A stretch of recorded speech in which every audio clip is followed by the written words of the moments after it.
Hey y'all. Okay. Welcome back to Raw Reflections, where I, Keaton Wyndham, am giving you my reflections of my experience going through a liberal graduate program in sexual health as a conservative Southern Christian. And this is a personal vlog, and if you want to come for the ride, then come on. So I am finally making my week 1 reflection video. It feels like everything has been kind of getting in my way of doing that, and I can't believe we're finally here. So the nature of the very first class, it's called, just your basic foundations of human sexuality class, giving you like a bird's eye, sweeping like flyover view of everything that is human sexuality. It is the required first course for the master's program, for the human sexuality certificate, for the sex therapy specialization. So no matter which combination or singular piece you choose to do, that is the first requirement. So, for this class, the format is made up of a Q&A question that you have to video record, a kind of longer assignment where you have to reflect or think through different questions that the professor asks of you. There is a discussion board where you have to give a post and then make 2 responses to your classmates. And then there is a current events journal. And I will kind of get into those pieces individually here in a second. But that is essentially the weekly makeup, and it with very little change or variation to it. So, of course, naturally, it is just my luck that in week 1, I was in the group assigned the Q&A, and we're split into 3 groups. And so my group went first. The first day of class was actually the day immediately following the presidential inauguration, where President Trump was, one of the things that he said was, we're doing away with DEI and we're only recognizing 2 genders, male and female. And if you've watched my other 2 videos, which I really encourage you to do, it kind of sets the whole scene for this. It absolutely flies in the face of kind of lots of the program already. And so I was the first person to post a question, and I was so terrified. And I gave a whole lot of caveats of I'm sorry if this is too political. It's just so fresh. This just happened yesterday.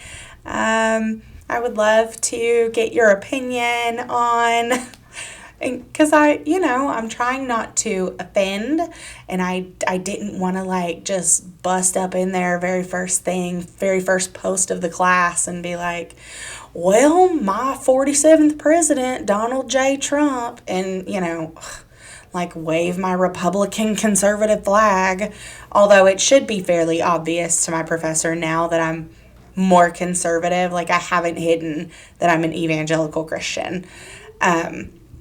But I've also not been hateful, so she hasn't responded to it one way or the other. But I just said, with this being such a recent occurrence, this only acknowledging 2 genders, no more DEI, how do you see that affecting our class? How do you see it affecting the program? And how do you guys who work in this field already see it affecting society? And it was so funny because the person right after me was dang, I watched Keaton's video and I have the same question. And when I saw that, I wanted to be man, don't piggyback off my question. I hope you got points docked because you didn't ask a question. You just said, yeah, what she said. Um, not to be hateful, but like, I had to come up with that question on my own. And so she basically kind of laughed and was like, I was wondering which one of you was going to say it first. And you know, it's too soon to tell, but I don't think anything is going to happen. You guys are okay. So that was reassuring because, like, I took out a student loan to be here. I mean, I can always give my student loan money back, but I don't want to take one class and be done. I at least want my certifications, but I would love to finish my degree. So if something does happen, like because of the federal government and like the presidential administration, I hope that the like solution they come to is that like those of us who have started the program can at least like finish the program, and that they just won't accept any new cohorts, if that makes sense.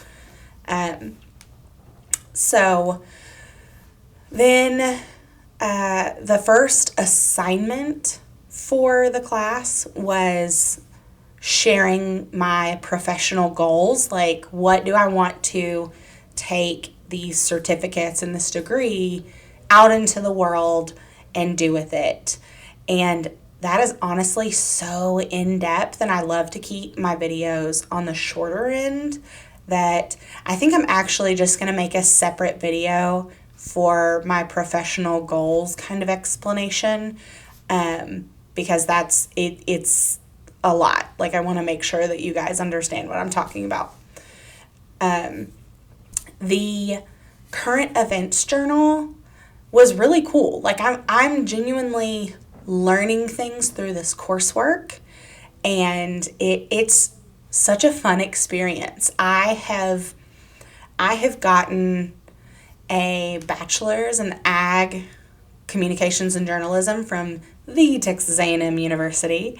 I have gotten a school counseling master's, which, I mean, I love counseling. So, I mean, school was hard, but I enjoyed the material.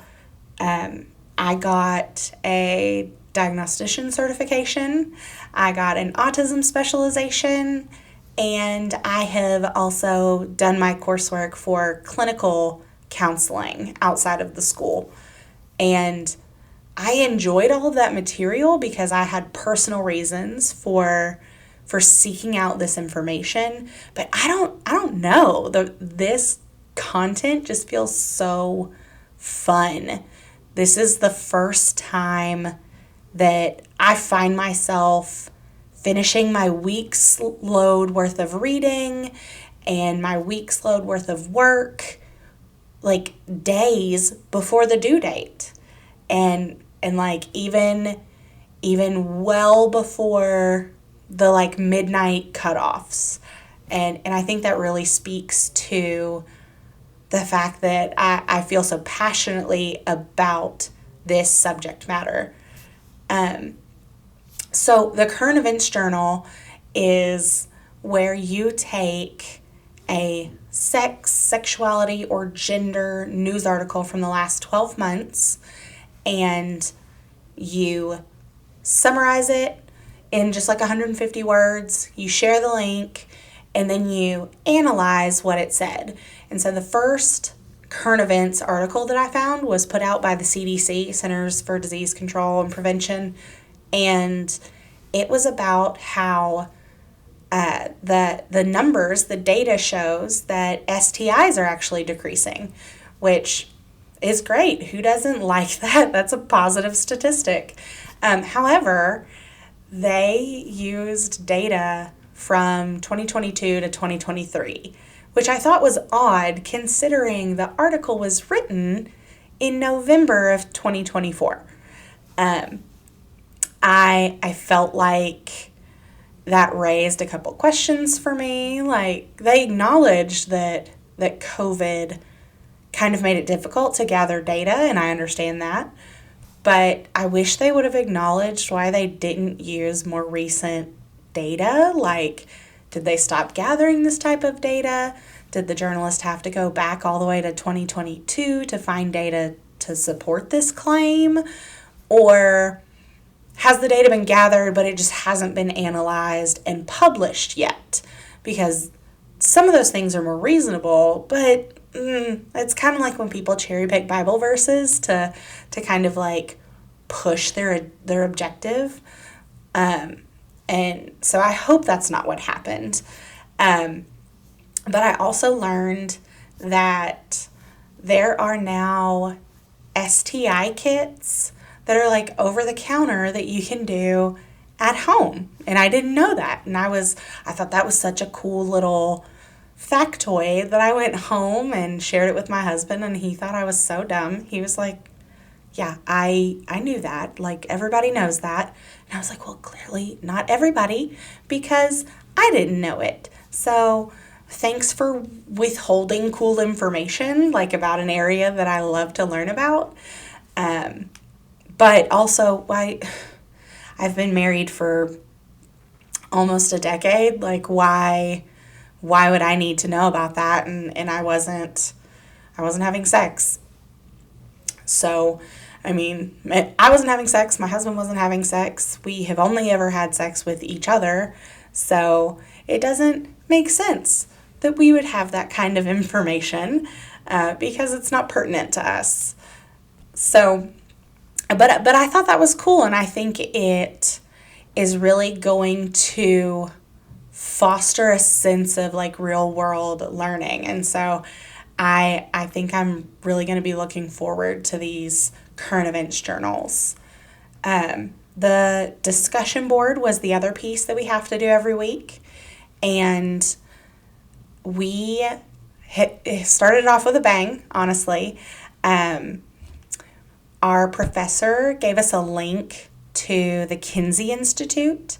And for those of y'all that are not familiar with the Kinsey Institute, it is the Institute for Sex Research. I think it is based out of Indiana.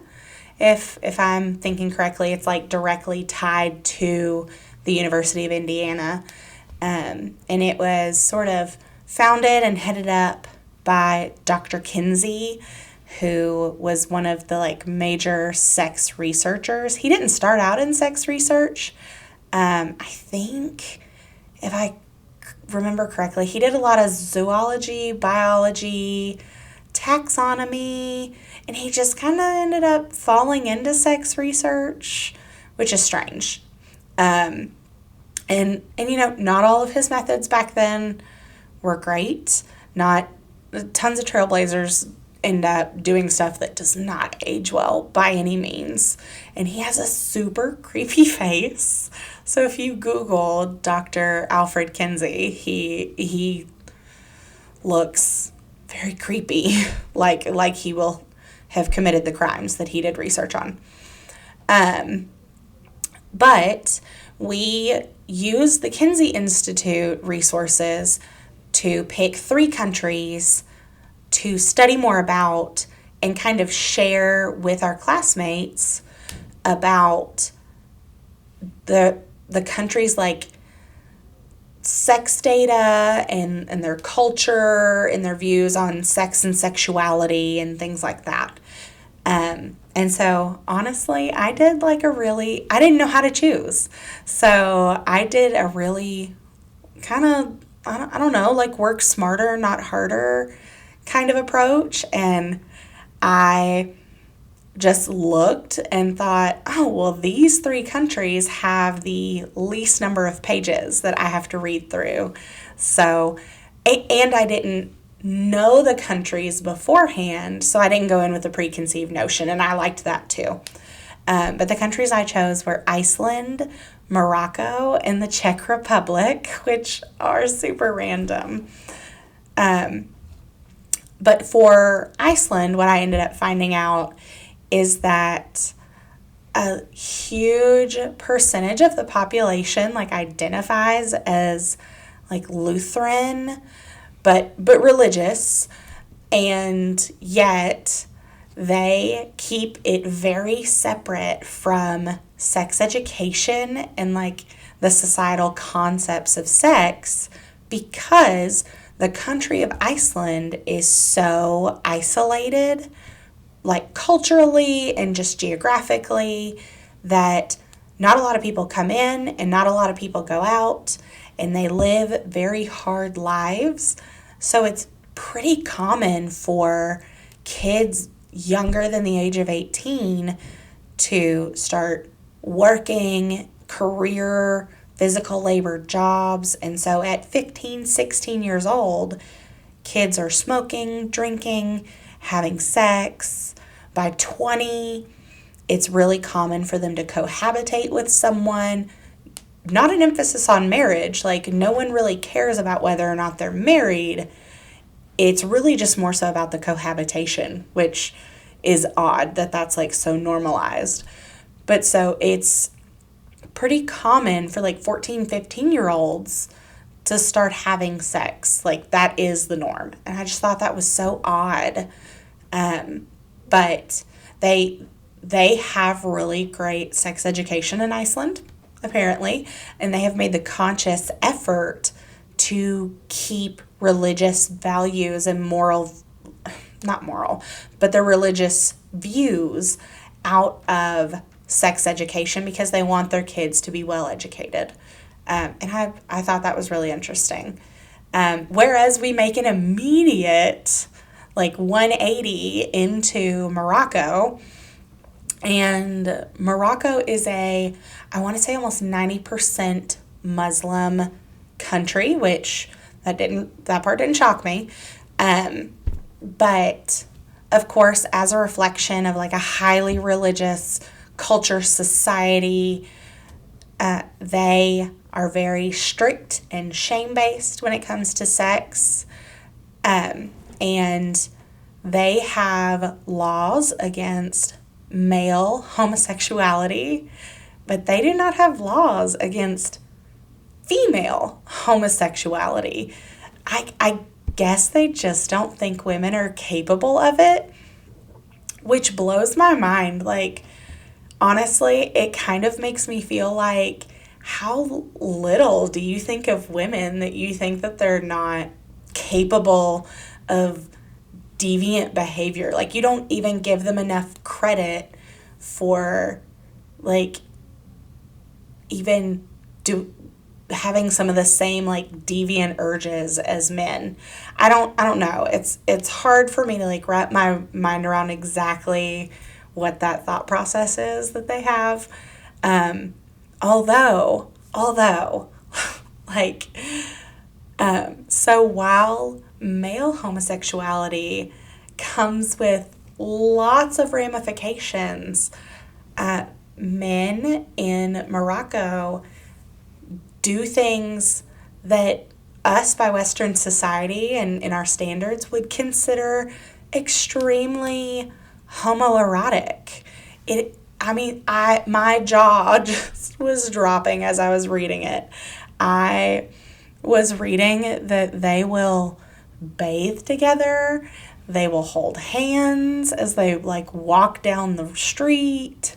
They will engage in autoeroticism together, which is the like fancy technical term for masturbation. So they'll do all of those things together, yet not have any ramifications for like homosexual behavior. Moroccan society views like none of that as sexual behavior, which is wild. Because I'm thinking, like, that we don't agree. I don't agree with that. But one thing I did see them also say, which I thought, this is American evangelical culture as well. And this is such a huge soapbox. I might have to make a video about it too. That they explicitly said that their culture doesn't have sex education, although men are encouraged to be like sexual, virile creatures, and women are taught to suppress until marriage and be like totally ignorant of sexual practices.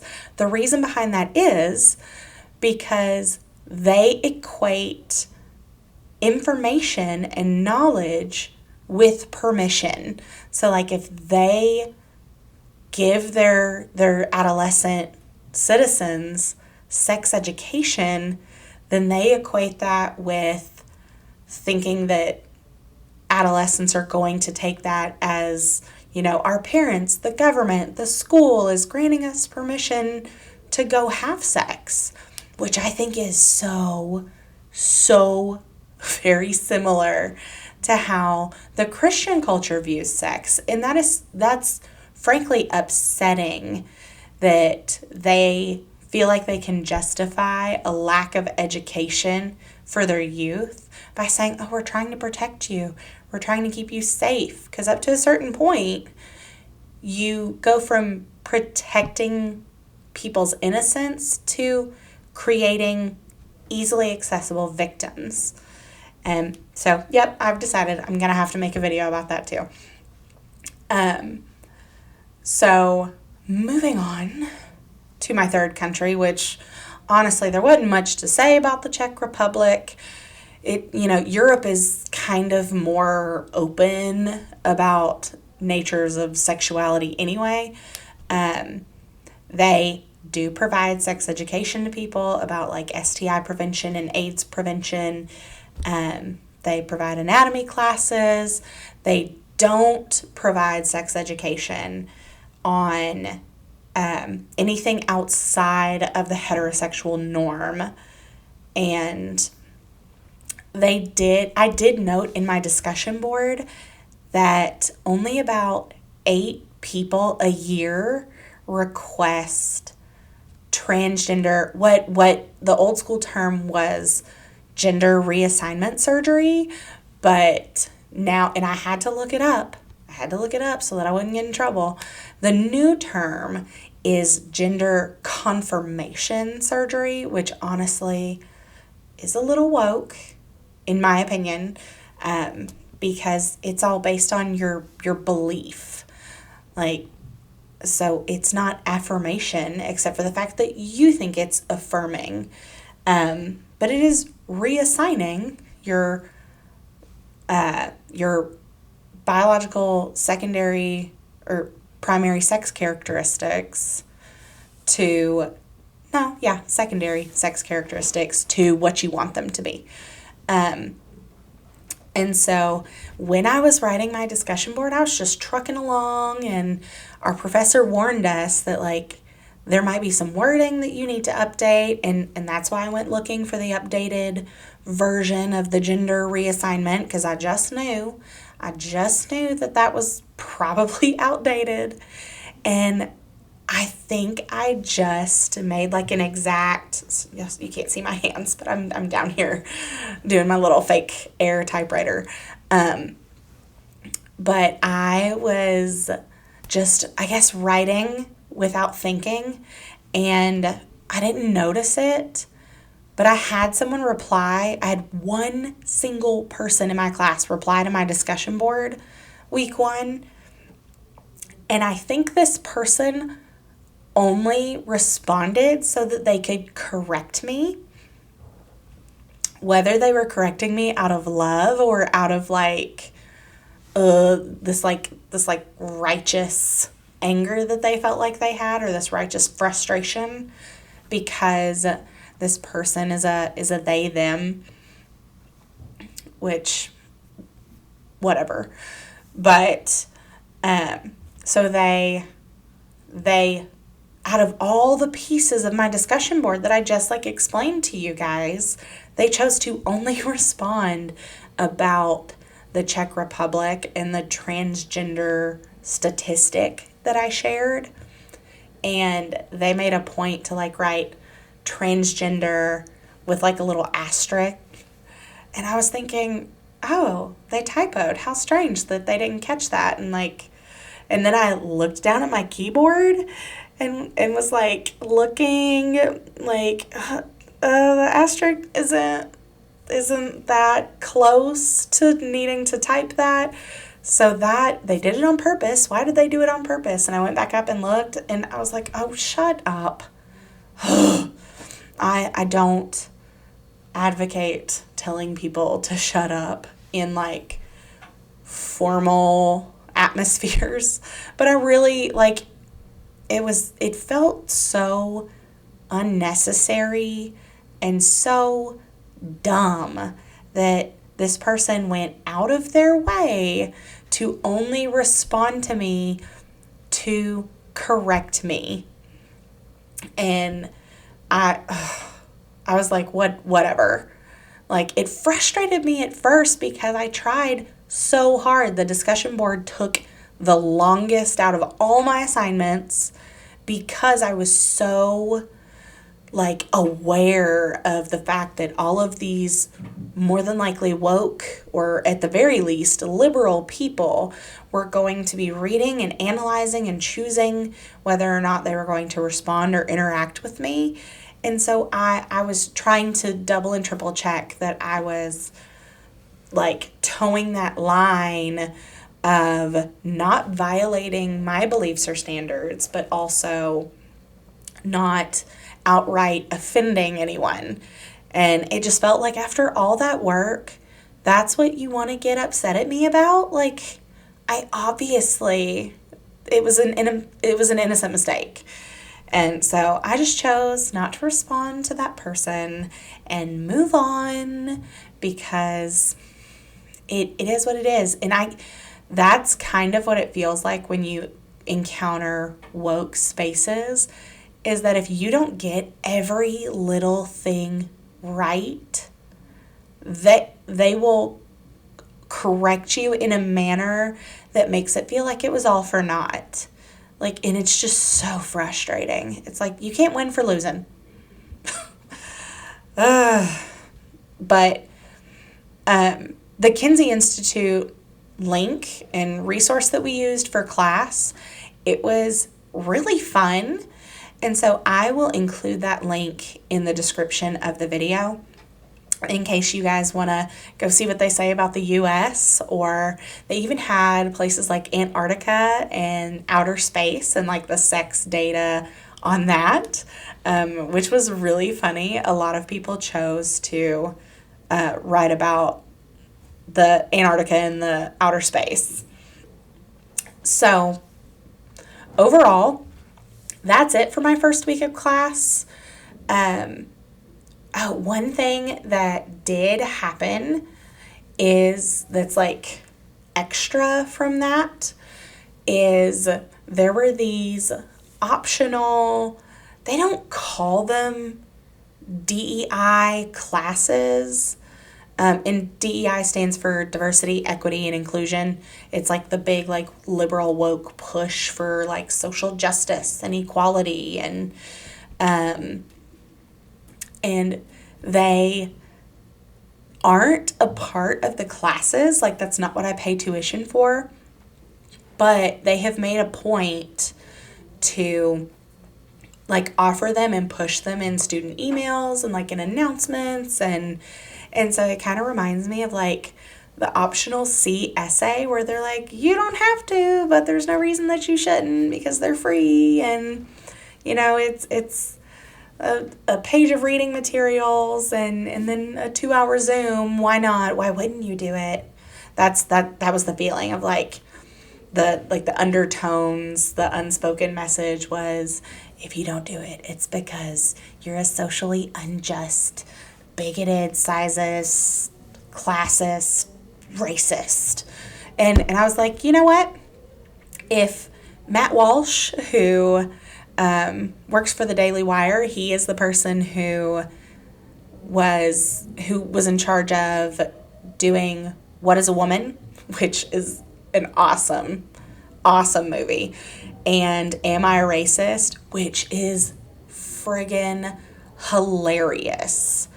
We were laughing about that just the other day, and I saw it in theaters. It was great.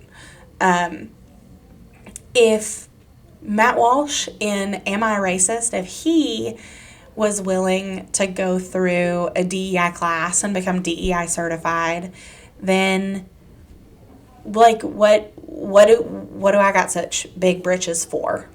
You know, I can do that. Like, I should be able to sit and listen and take in what people are saying and hear their arguments, because honestly, if you want to know exactly what you disagree with, then you need to know what you're disagreeing with. Like, you need to understand what they are saying behind closed doors, and understand the information.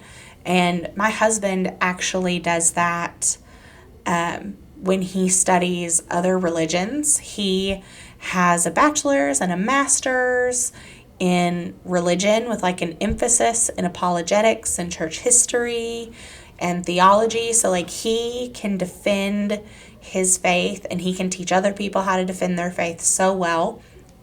And he has all of this great Bible knowledge and he can apply it so well. But one of the reasons he can apply it and defend it so well is because he has also studied things like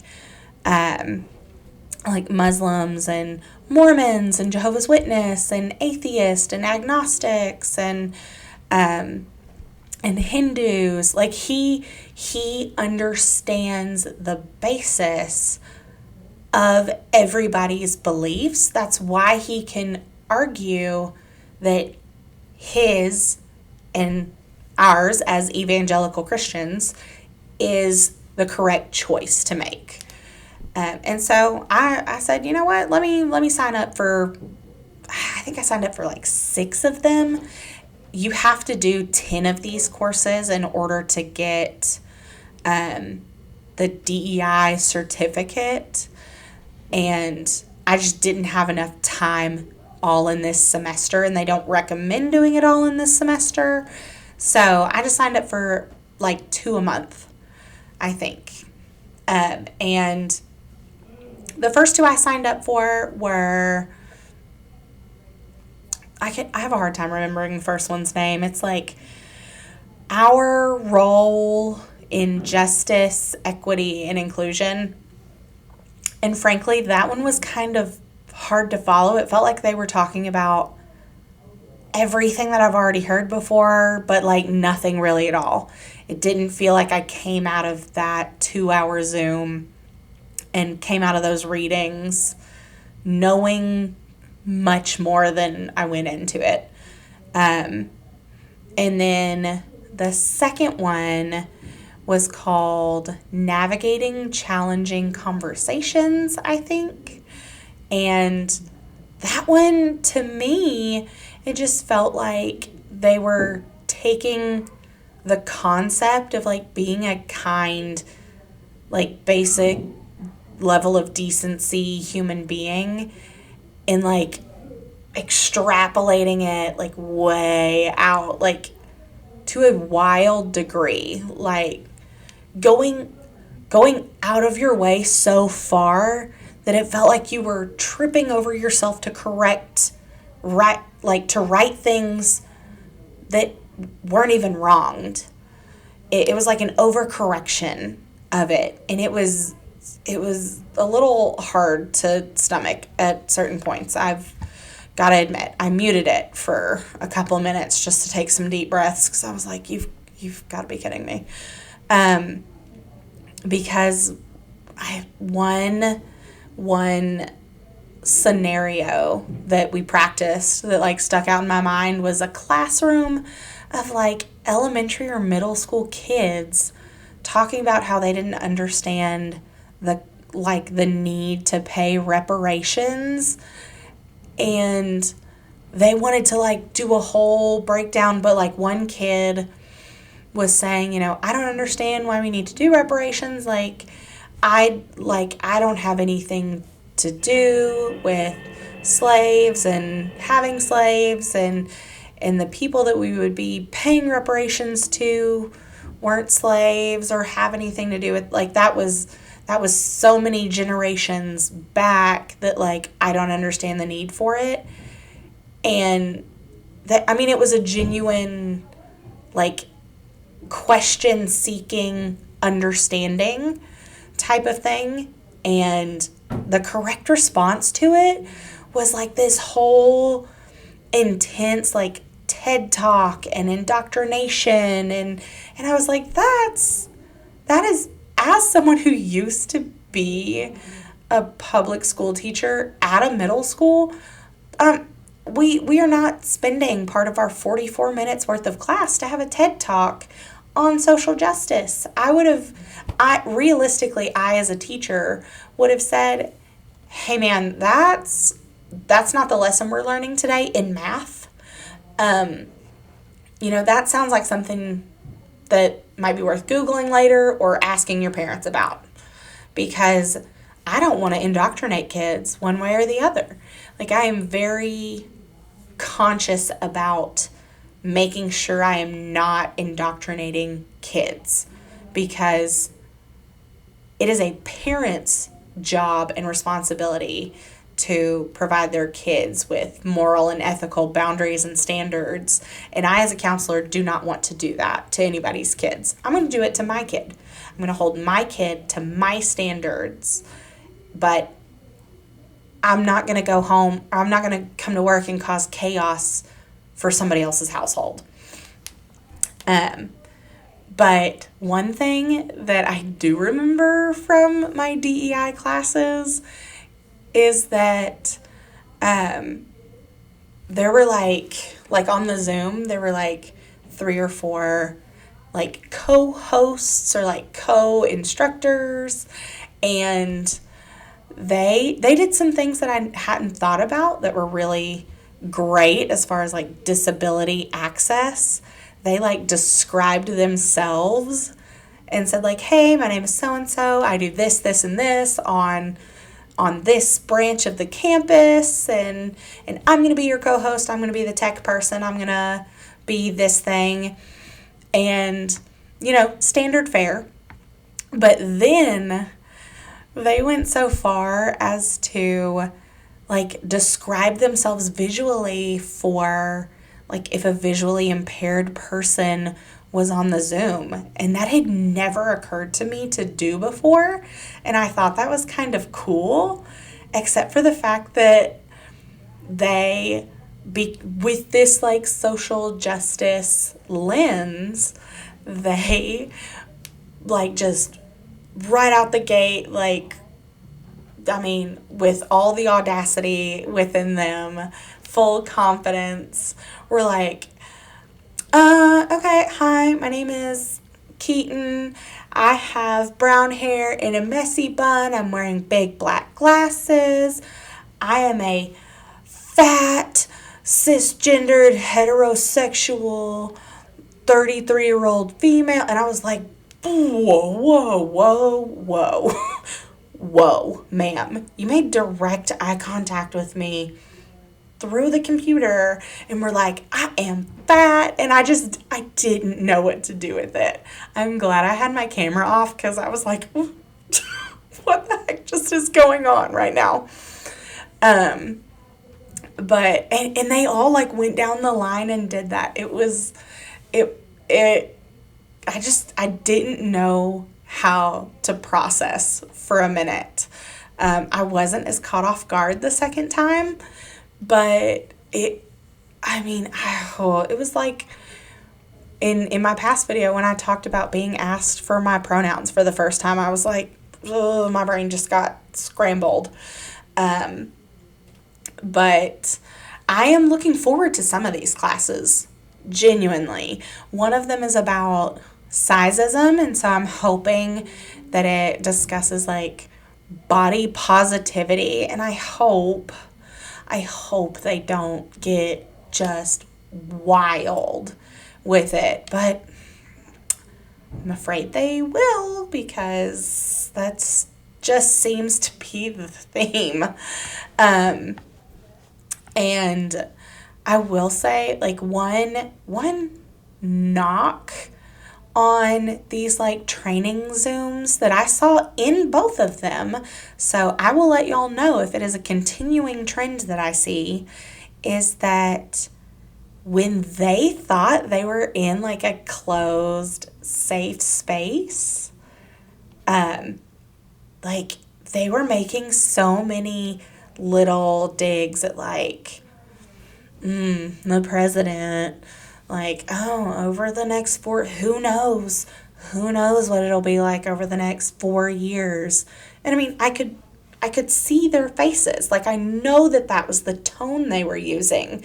They showed a video clip in the Navigating Challenging Conversations where a very, like, you could tell she was like a high-powered African-American woman who, like, goes around speaking about this subject. She made a dig about Trump, and you could tell when it was Trump during his first term, and just like how the people in the crowd were like responding positively to that dig. And at the beginning of each training, we had to like submit a word that came to mind when we thought of like social justice or challenge or equity, things like that.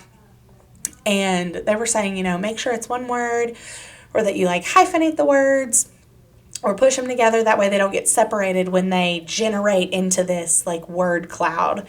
Those things that are often used in trainings when like the more a word is used, the bigger it shows up in the cloud, and the less it's used, the smaller it shows up. Well, Trump was listed in both of them pretty big. And in the second one, I want to say, they like ran their words together like a hashtag, and it was like snowflake fragile conservative Republicans. And I was like, oh, dadgum, like I thought we were sitting in a training for diversity, equity, and inclusion. I like, what is the deal with being so friggin' hateful about conservatives or Republicans, both of which I am, and I'm trying to give people a fair shake. That's why I signed up for the training. And it was so, like, disappointingly eye-opening to see that when they thought that they were among solely a group of their peers and like-minded people, that they just so casually and like cutesy, like just spew hate. And that just seems to not make sense to me. Like, the numbers are not mathing. Like, you say you want diversity within the group. Obviously you don't. You don't want a Republican or a conservative or someone who voted for Trump. Sorry, it was a free class and I signed up. You don't want equity. You sure don't if you're name calling us and putting us down. And you don't want us to be included because your behavior dictates such. But it also kind of was a lesson for me, because I thought, this is a great reminder for me to use neutral language where appropriate when I do not know the makeup of the group, because I could so easily be turning someone off or turning someone away by things that I say, when instead I need to be a good example, and I need to be the picture of Jesus and the hands and feet, and I need to be a good representation of what a Christian is out in the world. Like, because so often people have this idea of like these judgmental, hateful, like not equitable, not inclusive, not diverse. They picture conservative white people. And it just, it was a hard lesson. I wish I didn't have to get reminded about that in that way. But hopefully the other 4 classes that the other 4 trainings that I have signed up for with this DEI thing, don't turn out to be such a harsh experience like these first 2 were. And hopefully it helps me understand where they're coming from a little better. Anyway, this was a bit long. My bad, but my ADHD and the need to get all the details right just got away from me. Can you imagine how long this would have been if I would have shared my professional goal stuff? Good gravy. Okay. Well, that is all that I have for week 1. Like I said earlier, I will link that Kinsey Institute resource so that y'all can go look at all the different countries and their sex data and statistics. They also have the countries odd sexual behavior and fetishes listed, which is hilarious. And then I will be sure to post a different video about my professional goals. I am also going to create a playlist by class. So this video will find itself in the Foundations of Sexuality playlist sooner rather than later. If you have any questions, comments, concerns, look at me giving my counselor taglines. If you have any questions, comments, or concerns, feel free to comment. Subscribe. I'm pretty entertaining. And I'll see you guys for week 2. Later.